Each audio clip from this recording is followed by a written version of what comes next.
Hey everybody, this is Natalie Griffin, and I'm trying out some YouTube Live because it seems like it'll just be easier to make video podcasts this way. So we're making a podcast, we're making a video, we're doing a lot of things all at once right now. So welcome, welcome, welcome. My name is Natalie Griffin, and I am here as your beautiful, luminous, transpersonal coach, shamanic practitioner, and I'm really glad to be talking today about a subject that a lot of my clients have been talking about lately.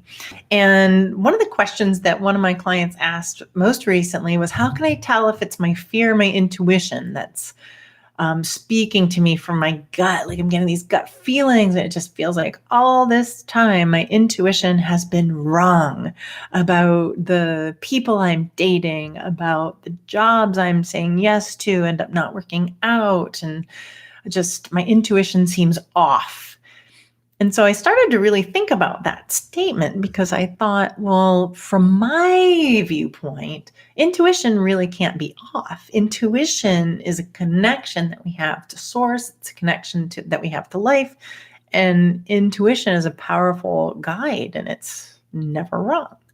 So then what's happening? And I really had to wrestle with this to figure out what was going on. And what I realized is that listening to our gut feeling, and I'm putting quotes around that, listening to our gut feeling, there are a couple of things that live in our gut. One of them is our intuition, and the other one is fear. And so I really started to examine, how do I tell the difference between what's my intuition and what's my fear? And I want to share with you what I came up with so that it can be a guide for you as well. Because now is a time more than ever, these last few years, to really understand and work with our fear and be able to have a distinction between what is fear and what does that feel like and cause in our lives. How can we use it as a helper?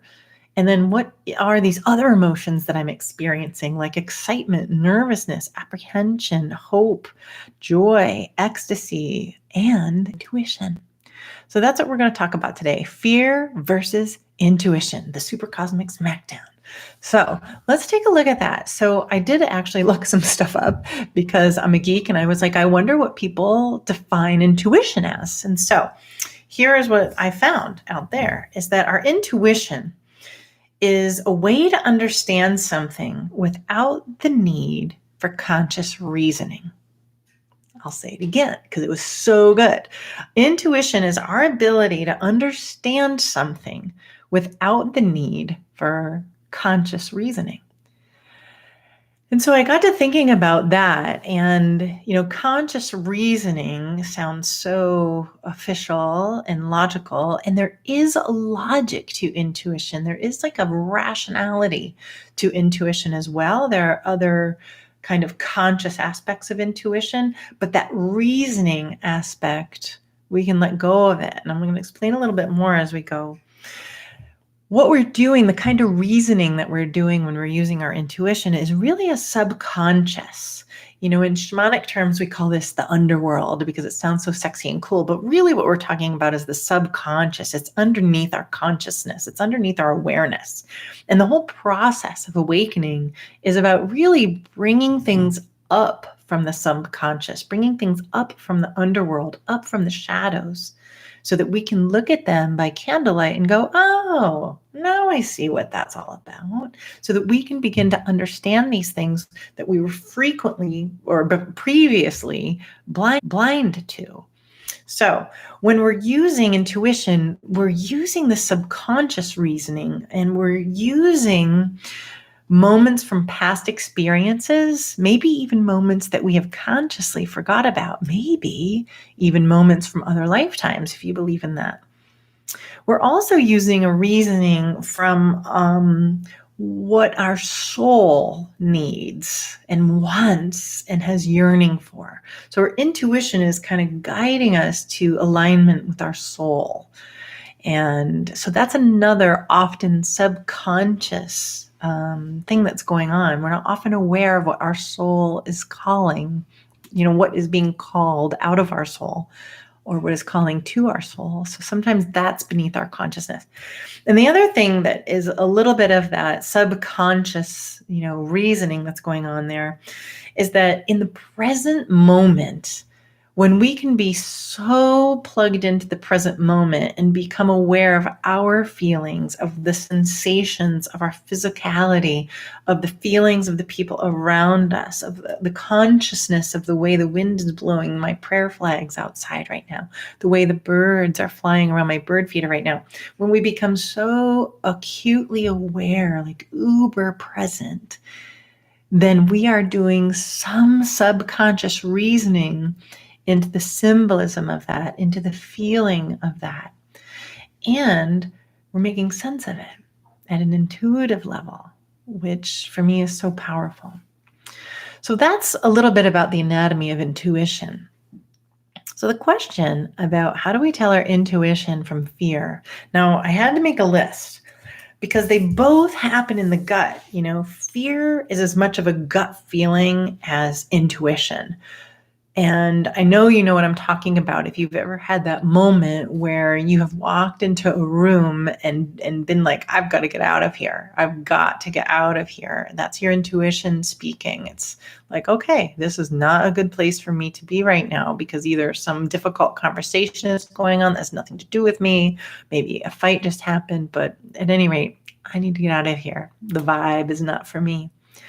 Other times your fear has been coming from your gut. And I could think of, if you know that there's been some dissatisfaction at work and you've seen consultants around and there's some anxiety afoot about who's going to lose jobs, who's going to get new jobs, what's going to happen in the org, the reorg, then that feeling of fear can kind of churn around in the gut, literally leaving you with different gastro, discomfort. And I don't even know if that's a word, but it seems like it should be. All that discomfort in the guts getting twisted up and all of the IBS syndrome and different things. So that is the fear kind of twisting around in the gut. They're both gut feelings, but they're totally different experiences. And so I've made a list for you. On one side, on the left side, I put fear, and on the right side, I put intuition. So if you're a note taker, you can totally write these things down. I found it to be really helpful to write these things down for myself.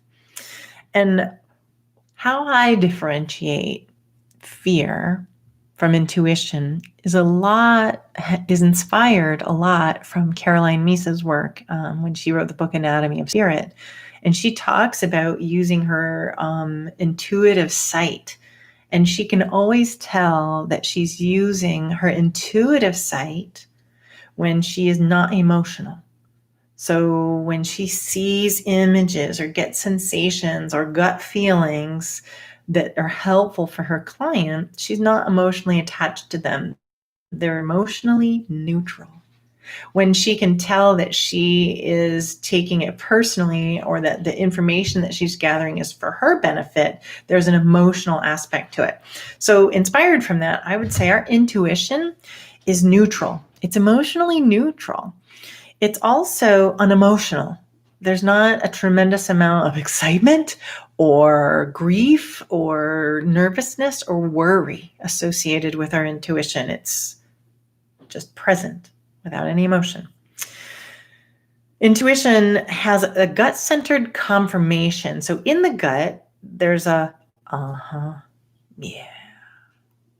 Instead of a so that's what intuition. Whereas fear is often highly emotional. There's a tremendous amount of worry about the past or the present that goes into fear-based gut feelings. There's an anxiousness and a heaviness to the energy, like a bum, bum, bum. So if you find yourself having something you think might be an intuition, but it feels like there's a dun, dun, dun, musical outro to it, then I would question if it's fear. There's a foreboding sometimes with it, like, this is not going to end well for me. That's probably an indication of fear rather than intuition. Sometimes fear, and this is again on the left side of the column for me, fear can often be kind of demeaning and even cruel. It can be cruel to other people or cruel to ourselves. Like, I'm not good enough to get that job. That's very demeaning and a little bit cruel. And that is not intuition. Intuition doesn't show up like that. Intuition doesn't show up draped in bullets with a machine gun ready to fire on someone. Intuition shows up like, hey, what's going on? Let's hug. Let's do stuff. Let's figure out what's next. It shows up open. It doesn't show up ready to fight. It doesn't show up already argumentative or angry. Intuition is also purely about, it's present moment. You can have a sense of being present rather than caught in worries for the future or regrets from the past. So if you find yourself having an intuition about the past or an intuition about the future, check it. Check it with those other gut feelings. If they're demeaning, if they feel neutral and solid, then start to differentiate what that's about for you, if it's fear or if it's intuition. So this is a tricky one to get around too, that I realized about fear and intuition.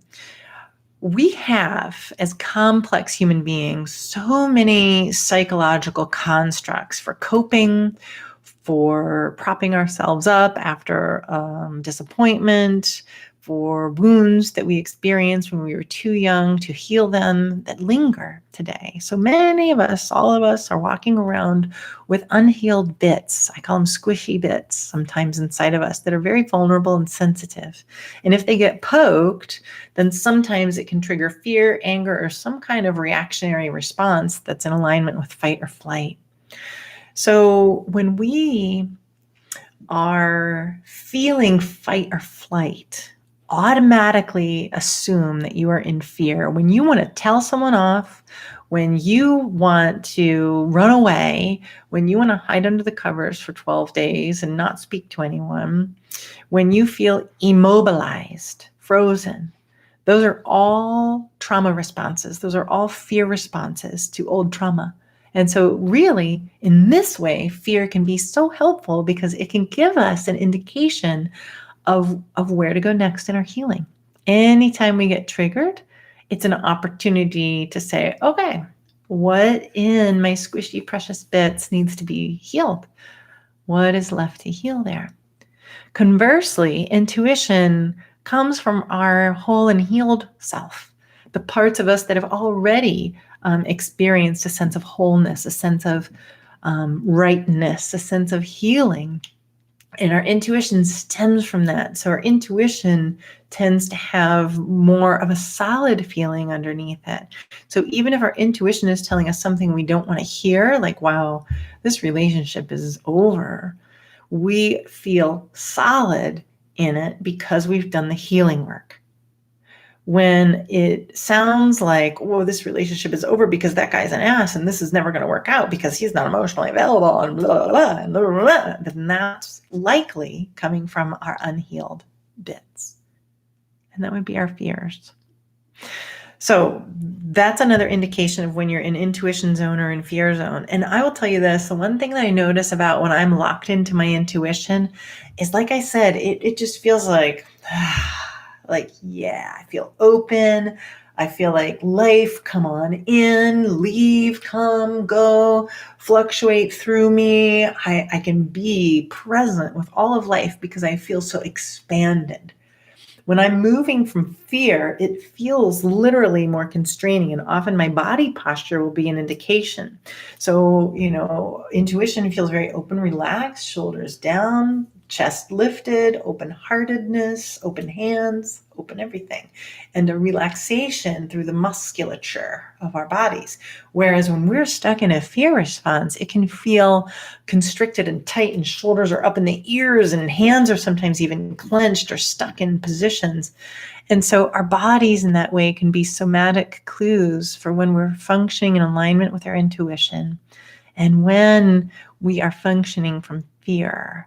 The body is like, for coaches, I'm a transpersonal coach. We study a lot of somatic learning and change. And so we refer often to our bodies as the holy grail of information because the bodies don't lie. The bodies don't lie. And you'll know what I'm talking about if you've ever been in a relationship that was right on paper, Like on paper, it was like, ching, ching, ching, this person's perfect for me. And then you get into a relationship with this person, and there's something in your body that's like, kind of shies away when the other touches or reaches out or goes, when the other person begins to speak. And that's our body reacting to something that is not in alignment for us. And that intuition is connected to those somatic cues in the body. That's our intuition speaking to us to say, love you, Shug, but this is not it. There's something else around the corner. Keep moving.